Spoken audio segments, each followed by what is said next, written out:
तो लुट गए हम तेरी मोहब्बत में। বলিউডের সালমান খান ও ঐশ্বরিয়া রায় বচ্চনের অপূর্ণ প্রেমের গল্প আজও চর্চিত।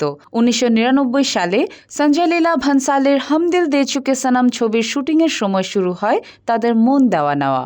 যদিও সম্পর্কটি স্থায়ী হয়নি, তবুও নানা প্রসঙ্গে আজও উঠে আসে এই জুটির স্মৃতি, যা দর্শকদের মনে কৌতূহল জাগিয়ে রাখে।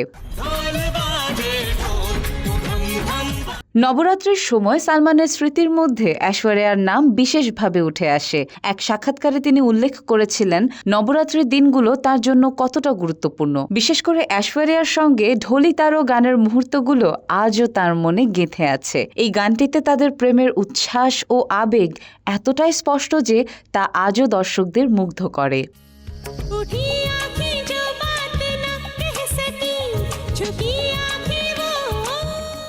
এদিকে এই প্রেমের সম্পর্ক রোমাঞ্চকরভাবে শুরু হলেও শেষটা হয়নি সুখকরভাবে। 2001 সালে বনিবনার অভাবে তাদের সম্পর্ক ভেঙে যায়, যা ছিল ভক্তদের জন্য একটি হতাশার খবর। ছবিটি বক্স অফিসে সাফল্য অর্জন করলেও সালমান ও ঐশ্বরিয়ার প্রেমের ভাঙন সবার মনেই বিষণ্ণতা নিয়ে এসেছিল। তাদের বিচ্ছেদের কথা মনে হলেই ঢোলি তারো গানের স্মৃতি ভেসে ওঠে, যা তাদের প্রেমের এক অনন্য চিত্রায়ন।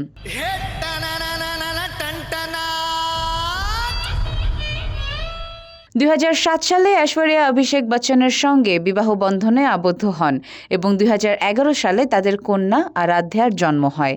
যদিও তারা এখন সুখী পরিবার, কিন্তু সম্প্রতি শোনা যাচ্ছে তাদের সম্পর্ক ভাঙনের গুঞ্জন। অন্যদিকে সালমান একাধিক সম্পর্কে জড়ালেও এখনও কাউকে স্থায়ীভাবে বেছে নেননি। বর্তমানে তিনি নতুন ছবি সিকান্দারের কাজ নিয়ে ব্যস্ত রয়েছেন, যেখানে তিনি নতুন চ্যালেঞ্জের মুখোমুখি হচ্ছেন। तड़प तड़प के इस दिल से आह निकलती रही, मुझको सजा दी प्यार की। সালমান ও ঐশ্বরিয়ার প্রেমের গুঞ্জনকে অনেকে মিথ পর্যায়ে নিয়ে গিয়ে মন্তব্য করেন যে প্রেমের মধ্যে কখনো কখনো দুঃখও থাকতে পারে, তবে সেই দুঃখের সঙ্গে কিছু সুন্দর মুহূর্ত জড়িয়ে থাকে। ঢোলি তারো গানের মতো প্রেমের স্মৃতিগুলো সালমানের মতো আজও আমাদের জীবনের নানা প্রেক্ষাপটে ফিরে আসে, আমাদের হৃদয়ে ভালোবাসার এক বিশেষ মাধুর্যতা নিয়ে।